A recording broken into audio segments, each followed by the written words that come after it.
श्री गणेशाय नमः। श्री सरस्वते नमः। श्री गुरुभ्यो नमः। श्री कुलदेवताये नमः। श्री सीतारामचंद्राभ्यां नमः। श्री सद्गुरु साईनाथाय नमः। हे संतश्रेष्ठा श्री साईनाथा, तुझा जय जयकार असो। हे दयाळा, गुणगंभीरा, निर्विकारा, परात्परा, अपारा व निरवध्या साईनाथा, तुझा जय जयकार असो। आपल्या भक्तांसाठी मनात दया असल्याने दृष्टीच्या पलीकडील त्यांच्या गोष्टींवर लक्ष ठेवून त्यांना अनेक कारणांनी भेट देऊन त्यांना संकटातून सोडवितोस। दिनांचा उद्धार करण्यासाठी, भक्तांच्या आवरण्यास कठीण वाईट वासनारूपी दुष्ट राक्षसांचा वध करण्यासाठी साईबाबांचा देखील हा एक ईश्वरी अवतार होता। जे जे चांगल्या मनोवृत्तीने त्यांच्या दर्शनाला आले ते स्वानंद रस प्याले, त्यांचे हृदय आनंदाने भरून आले आणि ते प्रेमाने डोलू लागले। अशा या सर्व गुणसंपन्न साई समर्थांच्या चरणांवर हीन दीन व अतिनम्र अशा माझ्या पामराचा साष्टांग नमस्कार असो। आता पूर्वीच्या कथेच्या अनुसंधानाप्रमाणे काळ्या कुत्र्याने दहीभात खाल्याने हिवताप गेल्याच्या कथेचे वर्णन झाले। लवकर बरी न होणारी पटकी नुसत्या तर्जनीचा धाक दाखविल्याने व तरण प्यायला दिल्याने आणि मोडशी म्हणजे जुलाब भाजलेले भुईमुग खायला दिल्याने बरी झाली। तसाच एकाचा पोटशूळ, एकाचा मुळासकट कर्णरोग व एकाचा महाप्रबळ क्षयरोग नुसत्या दर्शनानेच नष्ट झाला। श्री साई कृपेने भीमाजी पाटलांचे दुःख नाहीसे होऊन ते सुखसंपन्न झाले आणि साईबाबांच्या चरणी कृतज्ञतापूर्वक पूर्णपणे अखंड शरण आले। तसाच हा देखील नवीन तऱ्हेचा अपूर्व चमत्कार श्रोत्यांनी ऐकण्याबद्दलची अत्यंत उत्सुकता पाहून सादर करतो। श्रोते जर लक्ष देऊन ऐकणारे नसले तर वक्त्याला स्फूर्ती कशी येईल, कथेला उत्कृष्टपणा कोठून येईल आणि ती रसपूर्ण कशी होईल, वक्ता काय कथन करील, तो तर सर्वथा श्रोत्यांच्या अधीन असतो। श्रोतेच त्याचा आधार असतात आणि त्यांच्यामुळेच कथेची गोडी वाढते। आधीच हे संतचरित्र बाहेरून व आतून गोड आणि संतांचे आहार व विहारही गोड आणि त्यांनी सहज उच्चारलेले शब्दही गोड असतात। हे नुसतं चरित्र नाही तर स्वानंदरूपी जीवन आहे, ज्या साधनाचा वर्षाव अत्यंत दयाळू साई महाराज यांनी आपल्या भक्तांना आपली आठवण राहावी म्हणून प्रेमाने केला आहे। सत्पुरुषांच्या असल्या कथा प्रपंच व परमार्थ अशाबद्दल असतात। प्रवृत्तीच्या गोष्टी सांगता सांगता ते निवृत्तीच्या मार्गाला लावतात। हेतू हा की संसारात सुखाने नांदावे, परंतु नित्य सावध असावे आणि देहाचे सार्थक करावे। अनंत पुण्याईच्या बळाने जीवाला अनपेक्षितपणे मनुष्य शरीर लाभते, त्यात सुद्धा त्याला परमार्थ साधतो। त्याचे भाग्य तर एक वेगळेच असते, परंतु हे लाभूनही जो त्याचे सार्थक करीत नाही तो विनाकारण पृथ्वीला ओझे म्हणून जन्मला असेच म्हणायला हवे। त्याला पशुपेक्षा जगण्याचे आणखीन काय मोठे सुख मिळाले। ज्याला आहार, निद्रा, भय व मैथून याहून दुसरे माहीत नाही, तो पुरुष शेपूट व शिंग नसलेला केवळ पशुच नव्हे का? या मनुष्य जन्माचे केवढे महत्त्व आहे। त्यामुळेच ईश्वराची भक्ती साध्य होते व चारही मुक्ती पायाशी लागतात। आत्मज्ञानाची प्राप्ती देखील यामुळेच होते। संसार हा आकाशातील ढगांच्या समूहातील चमकणाऱ्या विजेप्रमाणे फार काळ न टिकणारा असतो। काळरूपी सर्पाने ग्रासलेल्या लोकांना सुखाची घटिका म्हणजे 24 मिनिटे देखील क्वचित लाभते। आई, बाप, बहीण, भाऊ, पत्नी, मुलगा, मुलगी व चुलता हे सर्व नदीच्या प्रवाहात जसे लाकडाचे ओंडके वाहता वाहता एकत्र येतात, तसेच हे या संसारात एखादा क्षण एकत्र आलेले दिसतात। पण जर का एखाद्या जोराच्या लाटेने फाटाफूट होऊन त्यांची एकमेकांची ताटातूट झाली तर तो पूर्वीचा घाट पुन्हा जुळतच नसतो। या जगात ज्याने आपले हित साधले नाही त्याने आपल्या आईला व्यर्थ त्रास दिला। संतांच्या चरणी जर तो लागला नाही तर त्याचे जन्माचे नुकसान होईल। प्राणी जेव्हा जन्माला आला तेव्हाच मृत्यूच्या पंथाला लागला आहे। म्हणून आज, उद्या किंवा परवा असा ज्याने विश्वास धरला तो फसलाच समजावा। या मरणाचे सदा स्मरण ठेवावे। हे शरीर नुसते काळाचे खाद्य आहे। एकूण संसाराचे हे असे अशाश्वत लक्षण आहे। म्हणून माणसाने सदा सावध असावे। व्यवहारात चौकसपणे पाऊल ठेवले म्हणजे परमार्थ विनाकष्ट हाती लागतो। म्हणून प्रपंचात आळस नसावा आणि पुरुषार्थ प्राप्त करण्यासाठी कधीही बेफिकीर असू नये. साई कथा जे प्रेमाने ऐकतात त्यांना निःश्रेयाची प्राप्ती होईल. त्यांची साईचरणी भक्ती वाढेल आणि त्यांना सुखाचे भांडार लाभेल. ज्यांना साईबाबांचे संपूर्ण प्रेम असेल त्यांना हा कथांचा संग्रह साईंच्या चरणकमलांची पदोपदी आठवण देईल. ज्याचे शब्दांनी वर्णन करता येत नाही त्याचे या कथेत शब्दांनी वर्णन आढळते. जे इंद्रियांच्या पलीकडे आहे त्याचे या कथेतून इंद्रियांनी सेवन केले जाते. म्हणून हे कथारूप अमृत कितीही प्याले तरी मनाचे पूर्ण समाधान होणे कठीण आहे. संतांचे कौशल्य अतर्क्य आहे. त्यांचा महिमा अवर्णनीय आहे. त्याचे शब्दांनी संपूर्णपणे वर्णन करण्याला कोण बरे समर्थ असेल. या कथा नेहमी कानावर पडल्या की साईबाबा डोळ्यासमोर सारखे दिसतील, रात्रंदिवस मनात व ध्यानात राहतील आणि आठवणीत व चिंतनातही राहतील. एवढेच काय, जागे असताना व स्वप्नात देखील दिसतील आणि बसले असताना, झोपले असताना, जेवत असतानाही दिसतील. गर्दीत जा किंवा रानावनात जा, तेथेही सर्वदा बरोबर येतील जातील. अशा प्रकारे आपल्याला त्यांचा एकसारखा छंद लागला की आपल्या मनाची परमेश्वराच्या ठिकाणी लय लागलेली स्थिती होईल. असे दररोज होऊ लागले की चित्त चैतन्यात एकरूप होईल. आता पुढच्या कथेचा संबंध जो मागच्या अध्यायाच्या शेवटी सांगितला त्याची सुरुवात करूया. श्रोत्यांनी आदरयुक्त व्हावे. भावभक्तीची शिरापुरी कितीही खाल्ली तरी सदा अपुरीच वाटते. अगदी पोटभर खाल्ली तरी कधीही पूर्णपणे तृप्ती होत नाही. असो श्रोत्यांनो, आता ही दुसरी कथा आपण जर लक्ष देऊन ऐकली तर संतांच्या दर्शनाच्या सार्थकतेची मनाला खात्री पटेल. बाहेरून दिसायला साईबाबा काहीच करीत नसत. आपली जागा सोडून कुठेही जात नसत. तरीसुद्धा बसल्या जागी ते सर्व काही जाणत असत आणि सर्व लोकांना तसा अनुभवही देत असत. जे त्रिकाळीसुद्धा अबाधित अस्तित्वरूपी तत्व म्हणजे ब्रह्म आपल्या शरीरात असते तेच संपूर्ण जगात असते. ही गोष्ट आपल्या शरीराचे भान विसरून सतत लक्षात ठेवा. या सत्तत्वाला जो शरण गेलेला असेल त्याची सर्वांशी एकरूपता असते हे जाणावे. कारण वेगवेगळेपणा धरला की जन्म मरणांची परंपरा मागे लागते. आपण व जगातील इतर सर्व प्राणी व वस्तू वेगवेगळ्या आहेत असेच ठसविणारी जी बुद्धी म्हणजेच खरोखर ज्ञान होय. गुरुच्या भेटीने व शास्त्रांच्या अभ्यासाने चित्ताची शुद्धी होऊन ब्रह्ममय होण्याची स्थिती प्राप्त होते. अविद्येपासून मुक्त होणे म्हणजेच एकत्वाची प्राप्ती होणे होय. मनात थोडासा देखील भेदभाव असला तर मग एकमेव स्थिती ती कसली. ब्रह्मदेवापासून ते सर्व न हलणाऱ्या सर्व वस्तूपर्यंत जे जे आपणाला स्वस्वरूप किंवा ब्रह्म यांपासून वेगळे दाखविते व जे जे सत्य असत्य नित्य अनित्य यांतील भेद जाणण्याचे ज्ञान नसलेल्यांना ब्रह्म नसलेले भासते ते चोहोबाजूंनी ब्रह्मच असते. सर्व प्रकारचे गाढ ज्ञान असणे हा ज्याचा स्वाभाविक गुण आहे.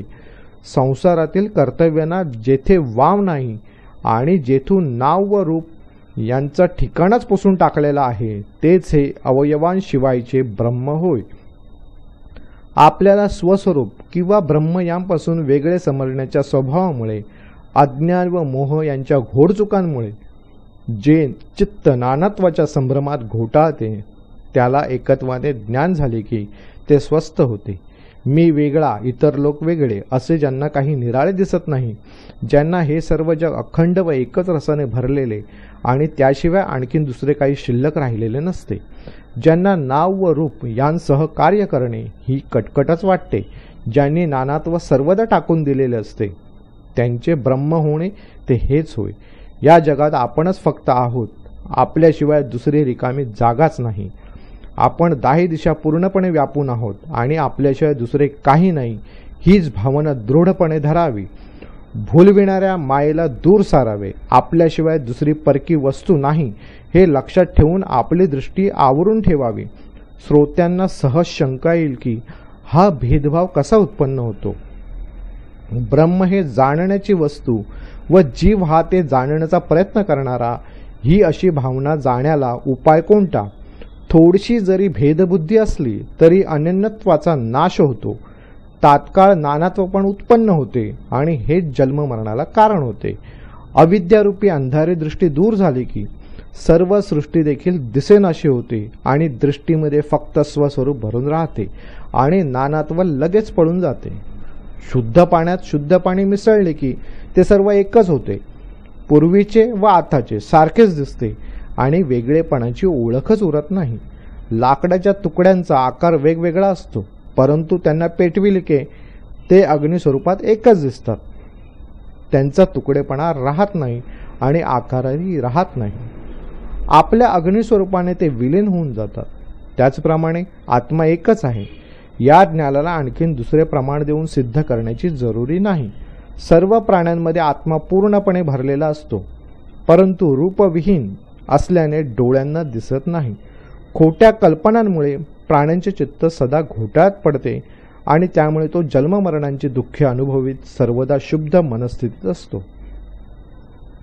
नाम व रूप यांची उभाची टाकून त्याने ईश्वराच्या सत्य स्वरूपाचे ज्ञान झाल्याची अवस्था साध्य केली आहे, अशा सिद्ध पुरुषाला माया बाधत नाही आणि तो सदा आत्मानंदात मग्न असतो. असल्या स्थितीचे मूर्तिमंत उदाहरण म्हणजे श्री साईंचे चरण आहेत आणि ज्यांना त्यांचे दर्शन लाभले ते खरोखरच धन्य होत. चंद्र जसा पाण्यात दिसला तरी तो पाण्याच्या बाहेरचा असतो, त्याप्रमाणे संत जरी भक्तांनी वेढलेले असले तरी वस्तुतः ते त्याच्यापासून अगदी दूरच असतात. त्यांच्या भोवती भक्तजन जमलेले असले तरी त्यांची कोठेही आसक्ती नसते. त्यांची मनाची वृत्ती आत्मस्वरूपी घडलेली असते आणि दृष्टी कधी दुसरीकडे कोठे पाहतच नसते. असे हे महान साधू संत ज्यांच्या बोलण्याप्रमाणे साक्षात ईश्वरही वागत असतो, त्यांना या जगात प्राप्त न होण्यासारखे काहीच नसते. तसेच न कळण्यासारखे देखील काहीच नसते. उपदेश देणारे व घेणारे गुरु व शिष्य या जगात असंख्य असतात, परंतु उपदेशाबरोबर अनुभवही देणारा गुरु क्वचितच सापडतो. आता सुरुवातीचे हे वर्णन पुरे. श्रोते मुख्य कथा ऐकण्याला उत्सुक झालेले आहेत, तर त्यांची ऐकण्याची इच्छा पुरी हो. मोगलाईमधील नांदेड शहरी एक प्रख्यात पारशी व्यापारी होते.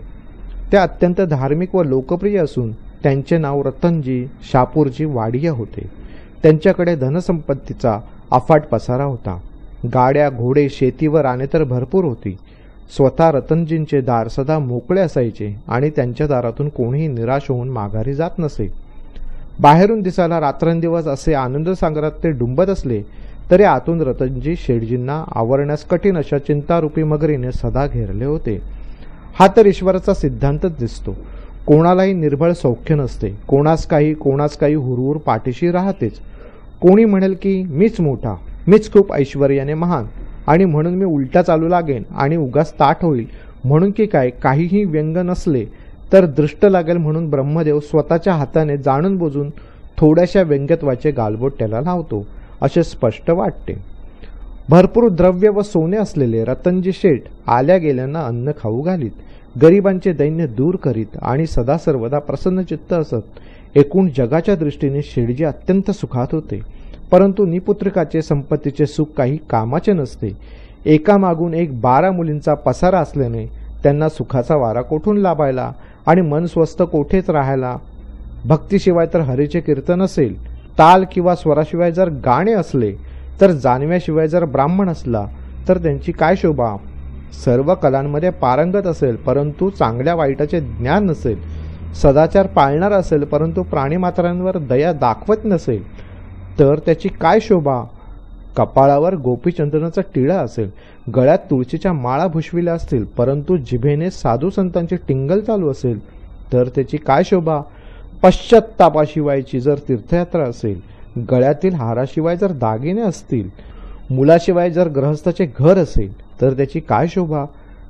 नारायण एक तरी सुपुत्र संतान देईल काय, हाच रात्रंदिवस शेठजींचा विचार चालायचा आणि मन निश्चिंत होत नव्हते. त्यामुळे शेठजी सदा दुःखी असायचे. त्यांना खाणेपिणे गोड लागत नव्हते. रात्रंदिवस मन उदास व चिंतेने भरलेले असायचे. शेठजी देवाला आळवायचे, देवा, माझा एवढा कलंक धुवून टाकून मला निष्कलंक कर. माझ्या वंशाला एकतरी आधार दे आणि हे प्रभो, माझी लाज राख. शेठजींची दासगणूवर मोठी भक्ती होती. एकदा शेठजींनी मनातील ही इच्छा त्यांना सांगितली. तेव्हा ते म्हणाले, शिर्डीला जा, म्हणजे तुझ्या मनाचे हेतू पूर्ण होईल. साईबाबांचे दर्शन घे, त्यांच्या पायांना नमस्कार करून आपली संपूर्ण गुप्त इच्छा त्यांना सांग, म्हणजे ते तुला आशीर्वाद देतील. जा, तुझे कल्याण होईल. बाबांचे कौशल्य कल्पनेच्या पलीकडे आहे. त्यांना अनन्यपणे शरण जा, तू सुखी होशील. रतनजी शेठजींना हा विचार पटला आणि त्यांनी शिर्डीला जाण्याचा निश्चय केला. काही दिवस लोटल्यावर ते शिर्डीला जाऊन पोहोचले. मशिदीत दर्शनाला गेले आणि साईबाबांच्या चरणावर लोटांगण घातले. पुण्यकारक कृत्यांची साक्षात राशीच असलेल्या साई महाराजांना पाहून शेठजींचे हृदय प्रेमाने भरून आले. त्यांनी फुलांचा करंडा सोडला आणि त्यातून सुंदर फुलांचा हार काढून प्रेमपूर्वक बाबांच्या गळ्यात घातला आणि पायांशी फळफळावरांचा ढीग समर्पित केला. नंतर अत्यंत आदराने व नम्रपणाने ते बाबांच्या जवळ जाऊन बसले आणि प्रार्थना करू लागले की महान संकटात पडले म्हणजे लोक आपल्या पायाशी येतात आणि आपण त्यांचे लगेच रक्षण करता. ही गोष्ट मी ऐकली म्हणून मोठी आशा पोटाशी धरून येथवर आपल्या भेटीस आलो आहे. आपल्या चरणद्वयी अत्यंत आदराने काही मागतो. महाराज मला परत पाठवू नका. त्यावर मग बाबा त्यांना म्हणाले, येता येता आज येतोस, बरे, मला द्यायची ती दक्षिणा दे, म्हणजे तू कृतार्थ होशील. कोणीही दर्शनाला आला आणि पायानं नमस्कार करू लागला की बाबा ते हिंदू, मुसलमान, पारशी असला की त्यांच्यापाशी दक्षिणा मागत आणि ती तरी काय थोडी थोडकी 1, 2 किंवा 5 रुपयांची रांगच लावीत. 100, 1000, लक्ष किंवा कोटी देखील स्वतःला वाटेल तितकी दक्षिणा मागून घेत असत. दिली तरी आणखी आणा म्हणत आणि पैसे संपले म्हटले तर उसने घ्या म्हणत. जेव्हा कोठेही उसने मिळत नसत तेव्हाच मग मागणे थांबवीत. आणखीन ते भक्तांना काय म्हणत, तुम्ही मुळीच काळजी करू नका, मी तुम्हाला खूप पैसे देईन, माझ्याजवळ तुम्ही स्वस्तपणे बसा. या जगात कोणाचे कोणीतरी आहेच, आपलेच येथे कोणी नाही, पण आपला एकटा ईश्वर मात्र आहे. माझ्यावर जीवापलीकडे प्रेम करेल अशांचीच मला कमी आहे. कोणी मला जर 1 पट दिले तर मी त्याला 100 पटीने देतो. मोठा लक्षाधीश असला तर साईबाबा त्याला गरिबाच्या घरी दक्षिणा मागायला जाण्यास आज्ञा करीत. मोठा श्रीमंत असो की भिकारी, गरीब, दुबळा किंवा निर्धन असो, साईबाबांना एक कमी महत्त्वाचा व दुसरा जास्त महत्त्वाचा असे ठाऊक नव्हते. तो श्रीमंत माणूस देखील बाबांची आज्ञा शिरोधार्य मानून अभिमान सोडून त्या गरिबाच्या घरी जाऊन बाबांसाठी प्रार्थनापूर्वक दक्षिणेची मागणी करीत असे. या गोष्टीचा सारांश एवढाच की दक्षिणेचे निमित्त करून बाबा आपल्या भक्तांना अहंकार टाकून नम्रता धरायला शिकवीत असत. साधूला धन कशाला पाहिजे अशी शंका कोणास येईल, परंतु त्याचा नीट विचार केला तर ती मनाची शंका सहज दूर होईल. साईबाबांच्या सर्व इच्छा पूर्ण झालेल्या होत्या तर त्यांना दक्षिणा कशाला हवी. भक्तांकडून जे पैसे मागतात ते मग निष्काम कसे म्हणायचे. ज्यांच्या दृष्टीने गारा व हिरा अथवा ताम्रनाणे व स्वर्णमोहरा ही दोन्ही एकाच किमतीत मोजली जातात, ते मग आपला हात मागण्यासाठी का बरे पसरतात. पोट भरण्यासाठी भिक्षा मागतात आणि वैराग्याची दीक्षा घेतलेली आहे. मग अशा निरपेक्ष विरक्ताला दक्षिणेची अपेक्षा का असावी. ज्यांच्या घरी अष्टसिद्धी हात जोडून सदा उभ्या असतात, ज्यांची आज्ञा पाळायला कुबेराचे 9 प्रकारचे खजिने तत्पर असतात, त्यांनी द्रव्यासाठी लाचारी का बरे पत्करावी. संसार सुखाला लाथ मारून स्वर्ग सुखाकडे ढुंकूनही न पाहणारे असे जे आपले हित कशात आहे ते जाणणारे विरक्त लोक त्यांना धन कशाला पाहिजे. जे संत साधू सज्जन असून ज्यांचे लक्ष आपली कीर्ती सदा चांगली राहावी याकडे असते आणि ज्यांचे जीवन भक्तांच्या कल्याणाकरिताच असते, त्यांनी धन कशाला गोळा करावे. साधूंनी दक्षिणा कशाला मागावी. त्यांचे मन सदा निरीच्छ असावे. साईबाबा फकीर झाले आहेत तरी त्यांना लोभ सुटत नाही, सदा पैशाच्या मागे लागतात. पहिल्या दर्शनाला दक्षिणा घेतात, दुसऱ्या दर्शनालाही दक्षिणा मागतात आणि निरोप घेताना देखील आणा दक्षिणा म्हणतात. मिनिटाला हे काय. पूजाविधीत नैवेद्य दाखविल्यानंतर आधी भोजनानंतरचे आचमन घेण्यासाठी पिण्याचे पाणी देतात. पुढे हात व तोंड धुण्यासाठी पाणी देतात. हाताला सुगंध लावले जाते आणि पानाचा विडा दिला जातो आणि सर्वांच्या शेवटी दक्षिणा दिली जाते. परंतु बाबांचा क्रम विलक्षण असे.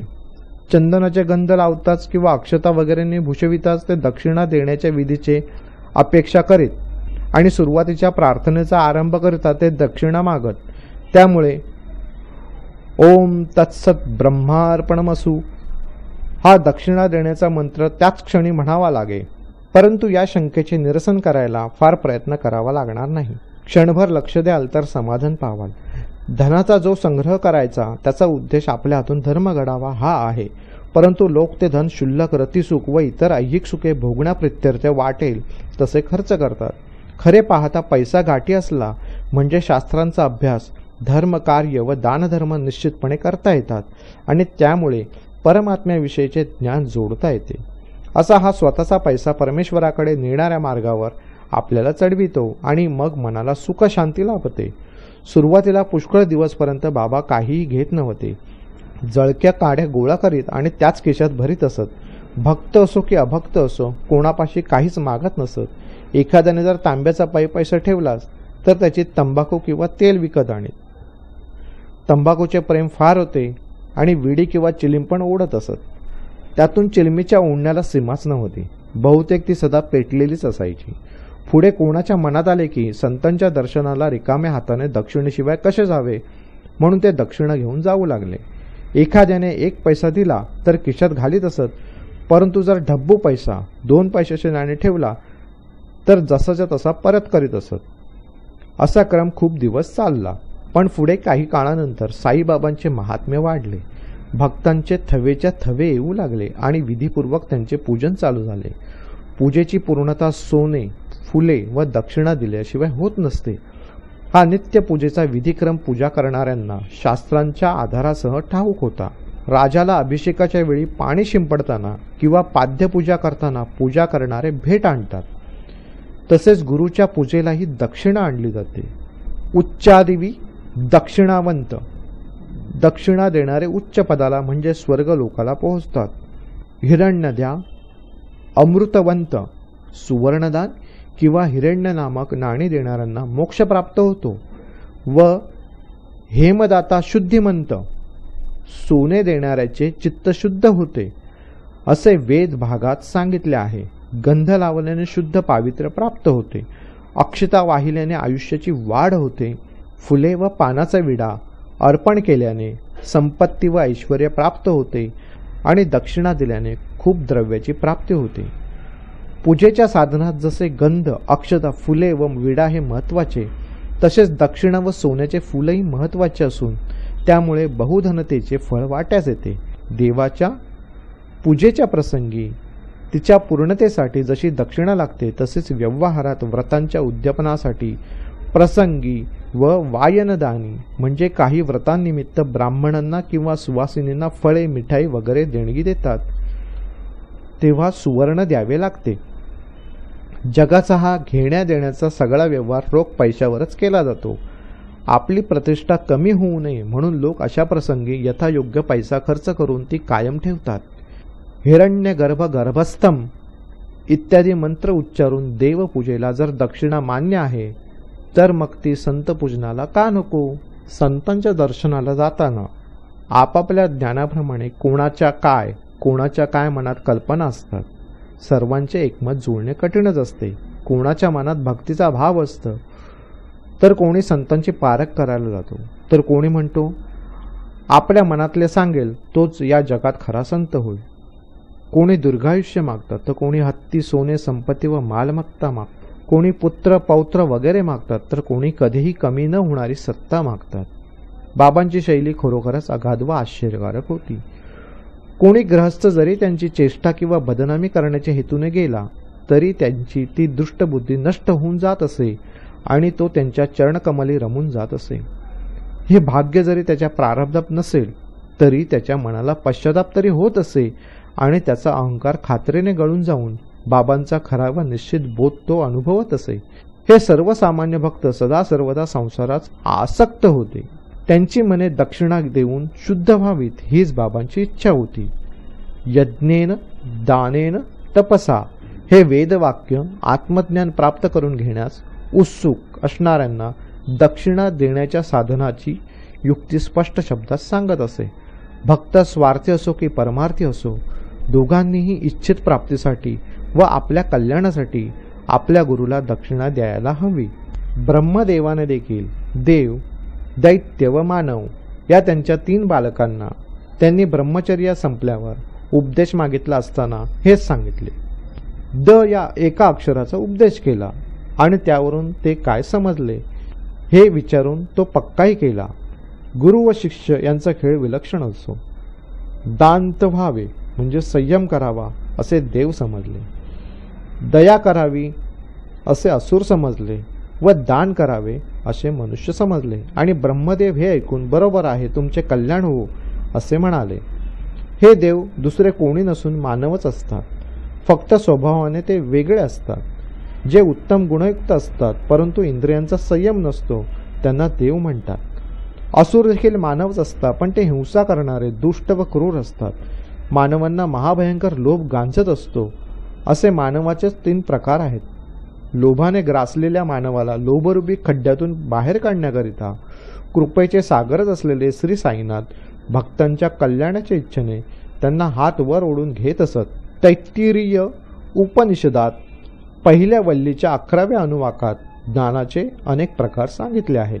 त्यातील प्रत्येक प्रकार नीट ऐका. जे द्यायचे ते नेहमी श्रद्धापूर्वक द्यावे. श्रद्धेशिवाय दिलेले दान पावत नाही. राजाच्या आज्ञेमुळे शास्त्रात सांगितले किंवा भीतीने लाजेने सुद्धा काहीतरी द्यावे. विवाह वगैरे कार्यप्रसंग जगात असतात, तेथेही भेटीच्या वस्तू किंवा रोख पैसे द्यावे लागतात. ते देऊन मित्रत्वाने कर्तव्य सांभाळावे अशी लोकव्यवहाराची शिकवण आहे. साईबाबा देखील द या अक्षराने भक्तांच्या कल्याणासाठी त्यांच्याकडून हेच मागत असत.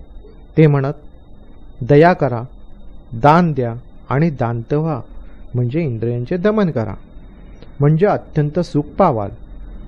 अदांतता म्हणजे अजितेंद्रियता, अदानता म्हणजे लोभीपणा व चिक्कूपणा व अदयाळुता म्हणजे निर्दयपणा या 3 दोषांचा नाश करण्यासाठी हा 1 अक्षराचा लहानसा उपाय आपल्या शिष्यांसाठी गुरु महाराज योजित होते. काम, क्रोध व लोभ हे आत्मोन्नतीसाठी अशुभ आहेत. त्यांच्यावर विजय मिळवणे फार कठीण आहे, म्हणून हा सोपा उपाय सांगितला.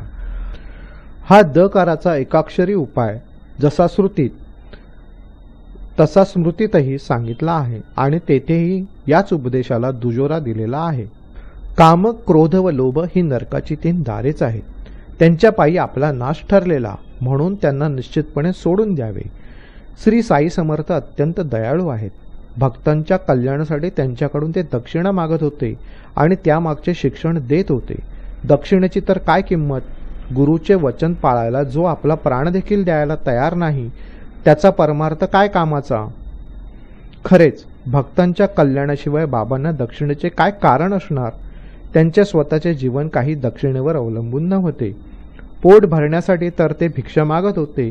मग दक्षिणा मागण्यामागे त्यांचा कोणता स्वार्थ असणार.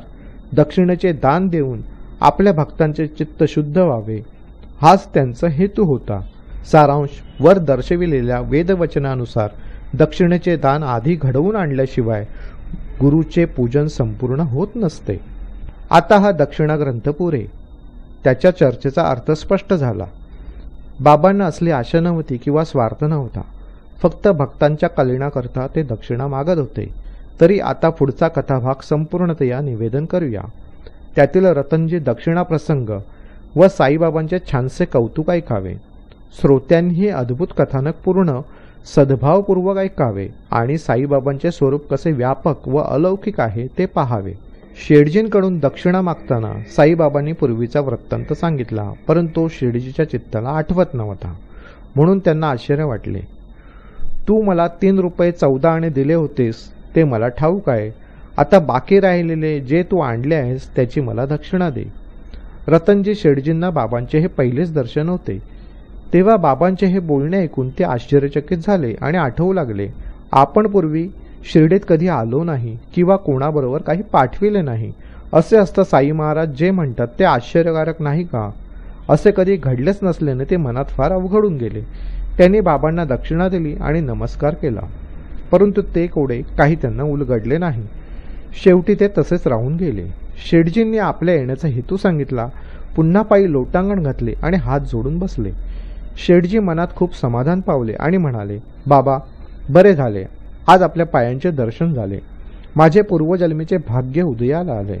मी दुर्दैवी व मला फारसे ज्ञान नाही. मला पूजा, अर्चा व यज्ञ ठाऊक नाही. नशिबाने त्रिकालज्ञानी असा आपल्यासारखा सुज्ञ संताचे दर्शन झाले. आपल्याला माझी चिंता ठाऊकच आहे. ती कृपावंत होऊन आपण दूर करा व हे दयाळा या अनन्यपणे शरण आलेल्या भक्ताला पायापासून दूर लोटू नका. हे ऐकून साईबाबांना शेडजींविषयी दया उत्पन्न झाली आणि म्हणाले, उगाच काळजी करू नकोस. तुझ्या दुर्भाग्याला आता उतरती कळा लागले समज. बाबांनी शेडजींच्या हातावर उदीचा प्रसाद दिला, डोक्यावर कृपेचा हात ठेवला आणि मनाची मुराद पुरविल अल्ला असा आशीर्वाद दिला. मग रतनजी शेडजींनी बाबांची आज्ञा घेतली आणि नांदेडला परत येऊन जे जे जसे घडले तसे सविस्तर दास गणूस सांगितले. यथायोग्य दर्शन झाले व भरपूर आनंदित झाले आणि प्रसादपूर्वक आश्वासन व आशीर्वादही मिळाला. सर्व यथास्थित झाले, परंतु एक गोष्ट मात्र मला समजली नाही. 3 रुपये 14 आणे तू मला दिलेस ते मला ठाऊक आहे असे बाबा म्हणाले, त्याचा अर्थ मला कळला नाही. तुम्ही तरी तो सारा स्पष्ट करून सांगा. कुठले रुपये, कुठले आणे व हे देणे तरी पूर्वी कुठून घडले? शिर्डीला माझे हे पहिल्यांदाच जाणे झाले आहे. त्यातील तात्पर्य मला काही कळत नाही. मला काहीच उलगडा होत नाही. हे सर्व मला अत्यंत गूढ व न समजणारे कोडेच वाटते. आपल्याला तरी ते उलगडते का?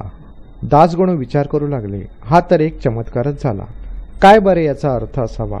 त्यांच्या मनाचा काहीच निश्चय होत नव्हता. मग खूप विचार केल्यावर त्यांच्या मनातील एक अवलियाची मूर्ती आठवली, ज्यांना लोक मौली साहेब म्हणत असत. जातीने ते मुसलमान होते, परंतु त्यांचे वागणे व दिनचर्या संतांसारखी होती. हमालीचा धंदा करून ते दैव ठेवील त्याप्रमाणे राहत होते. त्यांचे चरित्र जर सविस्तर सांगू लागलो तर या ग्रंथात विषयांतर होईल. तशी मौली साहेबांची चरित्रकथा नांदेड येथे सर्वांना ठाऊकच आहे. रतनजी शेडजींचे शिर्डीला जाणे ठरल्यावर या मौली साहेबांची फेरी आपणहून सहज त्यांच्या घरी झाली. त्यांचे दोघांचे एकमेकावर पुष्कळ प्रेम होते. शेडजींनी मौली साहेबांना उपचारपूर्वक फुलांचा हार व फलपान अर्पण केले आणि अचानक स्फूर्ती झाल्याने छोटासा खानाही दिला. गणूदासांना त्या क्षणी त्यानिमित्त झालेल्या खर्चाची आठवण झाली, म्हणून त्यांनी खर्चाची यादी मागविली. पैन पै सर्व धरली आणि एकंदर बेरीज केली. बेरीज अगदी बरोबर 3 रुपये 14 आणे झाली. जास्त नाही आणि कमीही नाही. बाबांनी त्याची पावती द्यावी. या बाबांच्या अष्टपैलूपणाचे सर्वांना आश्चर्य वाटले. साईबाबा ज्ञानाने साक्षात राशी होते. मशिदीत बसून कुठल्याही देशात घडणारे भूत, भविष्य व वर्तमान जाणत होते. साई समर्थांची सर्व भूतमात्रांशी एकात्मता असल्याशिवाय हा प्रकार अनुभवता येईल किंवा दुसऱ्याला सांगता येईल? नांदेड शिर्डीपासून कितीतरी दूर व दोन्ही ठिकाणांमध्ये अंतरही बरेच. तसेच हे दोन्ही संत एकमेकांना न ओळखणारे. मग साईबाबांना ही तार यावी कशी? साई महाराज तो मी एक किंवा मौलीबुवा तो आणखीन दुसरा कोणी असे भेदबुद्धीचे ज्ञान किंवा वेगळेपणा दोघांमध्ये नव्हता. मौलीबुवांचा जो आत्मा तोच सर्वांच्या हृदयातील आत्मा. परंतु या एकात्मतेच्या धर्माच्या वर्माला जाणेल तो धन्य होईल. बाहेरून शरीराने जरी ते दोघे वेगळे होते तरी मनाने एकमेकांस जोडलेले होते. ते दोघे हे बोलणेच योग्य नव्हे, कारण ते कधीही वेगळे नव्हते. या दोघांचे एकच ज्ञान, एकच प्राण, एकच उद्देश व दोघेही सारख्या वृत्तीने पूर्ण चैतन्ययुक्त होते. शिर्डी व नांदेड यात खूप अंतर असले तरी दोघांचे मन एकच होते. त्यांचा एकच प्राण व एकच देह होता, म्हणून हे एकमेकांना तार मिळाली. साधू संतांचे हे किती नवल. त्यांच्या तारायंत्रांना तारा नसतात, तरी या पृथ्वीवर कोठे काहीही घडले तरी त्यांना ते ठाऊक असते. असं पुढे योग्य काळ लोटला आणि रतनजींना देव पावला. त्यांच्या पत्नीला गर्भ राहिला आणि त्यांच्या आशारूपी वृक्षाला पालवी फुटली.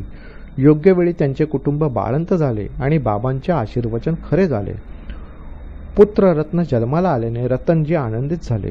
पुष्कळ वर्षे दुष्काळ असावा आणि अचानक पाऊस पडावा, त्याप्रमाणे पुत्र संतान प्राप्तीमुळे रतनजींना पूर्ण समाधान लाभले. तो वंशरूपी वेल जो एकदा फुलला तो यथाक्रम वाढत गेला. मुला मुलींनी चहूकडून भरला आणि रतनजी सुखी झाले. यानंतर ते साईबाबांच्या दर्शनाला जात असत आणि त्यांचे आशीर्वाद पावत असत. रतनजींच्या मनातील सर्व इच्छा पूर्ण झाल्या आणि ते मनाने संतुष्ट झाले. वसंत ऋतूत आंब्याला जरी खूप फळे आली तरी ती सर्वच फळे पिकत नाहीत. त्याप्रमाणे रतनजींच्या 12 मुलांत 4च जिवंत राहिली आणि ती सध्या सुखाने नांदत आहे. नशिबाने जे जे घडेल त्याचं सुख मानावे अशा गोड स्वभावाचे रतनजी तिळभरही दुःखी झाले नाहीत. आता पुढील कथेचे सार सांगतो. हे सर्व स्थावर व जंगम साईंनी व्यापलेले आहे. याचा खरोखर अनुभव कोणीही स्वस्थ बसून घ्यावा. ठाणे शहराचा एक गरीब चोळकर आडनावाचा दीनग्रस्त होता. त्याच्या भावपूर्ण भक्तीवर गुरुश्रेष्ठ कसे प्रसन्न झाले. ज्याने साईबाबांना पूर्वी कधी पाहिलेही नव्हते तरी त्यांना त्याने कसा नवस केला, त्याच्या मनाची इच्छा कशी पूर्ण झाली आणि त्याला काय अनुभव आला, हे सर्व आता ऐका. प्रेमाशिवाय भजन काय कामाचे, अर्थ समजल्याशिवाय पोथी वाचून काय उपयोग, आणि भावभक्तीशिवाय देव कुठला लावायला. ती सर्व फुकटची मेहनतच. कुंकुवाच्या टिळाशिवाय कपाळ व अनुभवाशिवाय ज्ञान व्यर्थच असते. हे निव्वळ पुस्तकी विद्येचे बोल नाहीत. अनुभव घेऊन श्रोत्यांनी त्याची किंमत करावी. हा साईच्या लीलांचा ग्रंथ कशाकरिता आणि त्याचा संबंध काय हे मला ठाऊक नाही. माझ्याकडून साईबाबांनी तो लिहिला, त्यांनाच त्याचा हेतू माहीत. ग्रंथ लिहायला अधिकारी व्यक्ती लागते. मी तर फक्त साईबाबांची चाकरी करतो आणि त्यांच्या आज्ञेने हे दप्तर सांभाळतो. श्रोते तहानेने व्याकुळ झालेले चातक आहेत व साई समर्थ स्वानंदाचे मेघ आहेत. त्यांची तहान भागवायला ते अनंत कथारूपी पाण्याचा वर्षाव करीत आहेत. ज्यांच्या प्रभावाने ही माझी वाणी त्यांच्या चरित्राचे वर्णन करीत आहे, त्यांच्या चरणांच्या धुळीच्या कणात हे माझे शरीर लोळण घेऊ. या माझ्या वाणीला प्रेरणा देणारे तेच, त्यांच्याच पायी माझ्या चंचल मनाला स्थिरता लाभो. जसे हे शरीराचे व वाणीचे भजन, तसेच माझे मानसिक भजनही मला अखंड सुखदायक हो. मी तर साईबाबांचा दीन निरोप्या आहे. चरित्र बोलणारे व बोलविणारे जरी साईबाबा स्वतःच संपूर्णपणे नटले असले तरी श्रोता काय वेगळा आहे, तो सुद्धा साईबाबांहून दूरचा नाही. दिसायला हा केवळ आयुष्याचा साधा आचरणक्रम दिसतो, परंतु हा सर्व साईबाबांचा खेळ आहे. त्यांनी स्वतःच प्रेमळ खिलाडी होऊन ही प्रबळ लीला मांडली आहे. साईबाबांचे चरित्र अगाध आहे. भक्तांना विचित्र अनुभव दाखवून, मला निमित्त मात्र करून आपल्या भक्त समूहाला त्यांनी संतुष्ट केले. हे नुसतं चरित्रच नाही तर सुखाचा ठेवा आहे व श्रेष्ठ मोक्षाची मिठाई आहे. ज्याचे खास वेगळे भाग्य असेल त्यानेच याचे भक्तिभावाने सेवन करावे. गुरुकृपेच्या महिम्याची व नवलाची आम्हा भक्तांना आठवण राहावी म्हणून भक्तांच्या विश्रामासाठी हे ग्रंथ रचण्याचे परिश्रम घेतले. हे चरित्र जर आवडीने वाचले तर भक्तांचा ऐकण्याचा आनंद वाढेल. त्यातील कथा पुन्हा पुन्हा वाचल्या आणि त्याप्रमाणे आचरण केले तर भक्ती व प्रेम वाढेल. हे चरित्र जर रात्रंदिवस ऐकले तर मायेच्या मोहाचे बंधन तुटेल. त्रिपुटीचे म्हणजे ध्याता ध्यान व ध्येय भान वितळून जाईल आणि श्रोतेजन सुखसंपन्न होतील. हेमाडपंत बाबांचे चरण पकडून त्यांना अनन्यपणे शरण जातात. एकही क्षण थांबू शकत नाहीत आणि चरणांवर अखंड लोटांगण घालतात. सर्वांचे कल्याण असो अशा प्रकारे संत व सज्जन यांनी प्रेरणा केलेल्या, भक्त हेमाडपंत यांनी रचलेल्या श्री साई समर्थ यांचा सत्यचरित्राचा रतनजी साई समागमहा नावाचा 14वा अध्याय समाप्त झाला. श्री सद्गुरू साईनाथांना अर्पण असो. सर्वत्र मंगल असो.